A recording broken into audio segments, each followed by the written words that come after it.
हमारा संबंध प्रभु से जो है उसको हम स्वीकार नहीं कर रहे, बस खास बातें हैं। और प्रकृति से शरीर का संबंध है, और हम शरीर को मैं मानकर प्रकृति से संबंध माने हुए, परमात्मा से संबंध नहीं। यही बड़ी हानि हो गई।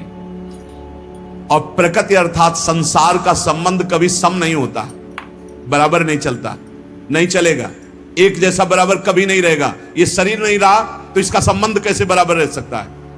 कभी तो ये बालक था, किस घड़ी किस मिनट जवान हुआ पता नहीं चला, कब मुझ के बाल निकले, तिथि तारीख है कोई तारीख किसी के पास? आज तक कोई विश्व में बतावे किस दिन तुम्हारे मुझ का बाल निकला, किस दिन तुम जवान हुए, किस दिन तुम बुढ़ापा कब मर जाओगे, तुम्हें पता नहीं। और ऐसे झूठे प्रकृति से इतना जोर का संबंध है कि यही लगता है मैं हूं। प्रभु जो हमारे हैं वो हमारे नहीं लगते। घनिष्ठ से घनिष्ठ संबंध में विषमता आ जाएगी। प्रकृति संसार से घनिष्ठ संबंध में कटुता विषमता आएगी, देख लेना, क्योंकि यहां समता है नहीं, ये विषम है संसार, समता नहीं है यहां। आपसे हम प्रार्थना करना चाहते हैं कि बिना अध्यात्म के कोई कहीं सुखी नहीं हो सकता। कल एक प्रश्नकर्ता ने प्रश्न किया कि आजकल बहुत प्रेम विवाह हो रहे हैं,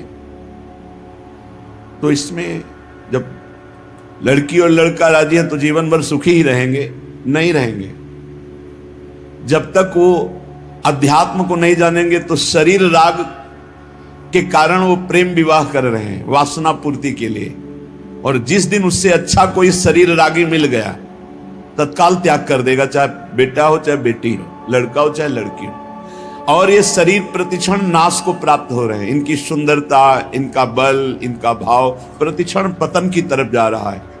जो तत्व से प्रेम करता है उसका प्रेम बढ़ता जाता है, जो शरीर से प्रेम करता है उसका प्रेम क्षीण होता जाता है। किसी को भी देखो, देखते देखते वैराग्य हो जाएगा।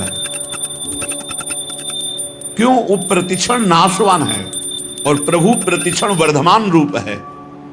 इसलिए जिनको अध्यात्म का ज्ञान नहीं हो, चाहे प्रेम विवाह करे, चाहे धर्मपूर्वक विवाह करें, चाहे जैसे जीवन जीना चाहें, कभी शांति नहीं प्राप्त हो सकती। सब गुण मिल गए, धर्मयुक्त गोत्र के विपरीत भाव भी मिल गए, सब भाव मिल गए, सुंदर भाव मिल गया, लेकिन अध्यात्म का ज्ञान नहीं तो काम क्रोध लोभ मोह मद मत्सर ये विकार दुर्गति कर देंगे। कोई प्रेम शाश्वत की प्राप्ति नहीं करा देंगे। अध्यात्म के बिना गोस्वामी तुलसीदास जी महाराज कह रहे हैं कि वो मरा हुआ व्यक्ति है। जिन हरि भगति हृदय नहीं आनी,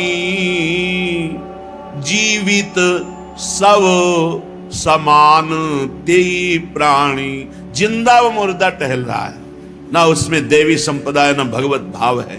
कैसे कैसे तुम्हें खेल बताएं, संसार में रहते हो देख रहे हो क्या क्या खेल हो रहे हैं। बिना भगवान के मार्ग का अनुसरण किए कभी भी कोई कहीं भी सुखी नहीं हो सकता, शांत नहीं हो सकता, चाहे जो दुनिया के नाटक कर लो।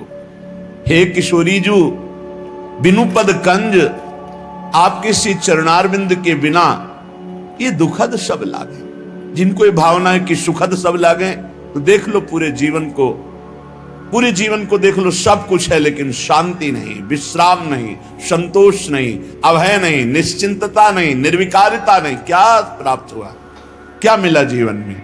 तो हे किशोरी, तुम बिनु और ना नेह काहू सो, नहीं द्रग देखो जात। भरी भरी नैनन नीर बहावो, भरी भरी नैनन नीर बहावो। सोचत दिवस बितात लाडली, तुम सो कहत हृदय की बात। प्यारी जो सब संबंधों से मेरा मन हटा दो, अपने चरणारविंद में, अपने नाम में, अपने रूप में, अपनी लीला में, अपनी सेवा में मेरे तन मन को अवसर दीजिए। क्यों रात दिन नाम जप करे, रात दिन आपकी सेवा में रहे। ये माया अवसर ही नहीं देने देती, हर समय बाहर भटकाती रहती। कोई व्यक्ति, कोई वस्तु, कोई स्थान, इसी का चिंतन होता रहता है। परंतु प्रभु सम है, वो हर स्थिति में आपको प्यार कर रहे हैं। जो भगवान को गाली दे रहे, फ्री वायु मिल रही है, पृथ्वी धस नहीं रही उनके लिए, हर व्यवस्था मिल रही है। प्रभु सबके लिए बराबर प्यार कर रहे हैं, सम है। हाँ, जो ऐसे हैं वो पान कर रहे हैं, जो ऐसे हैं वो पान नहीं कर पा रहे। अहंकारी भगवान से विमुख वो ऐसे हैं, और जो दैन्य भगवान के सन्मुख वो ऐसे हैं। वर्षा बराबर हो रही है, पान करने की पद्धति नहीं आई, इसलिए वो भगवान को दोष दे रहे हैं। भगवान तुम्हारे अहेतुकी मित्र थे, हैं, रहेंगे। अहेतुकी किसी हेतु से नहीं। संसार ना कभी तुम्हारा था ना है।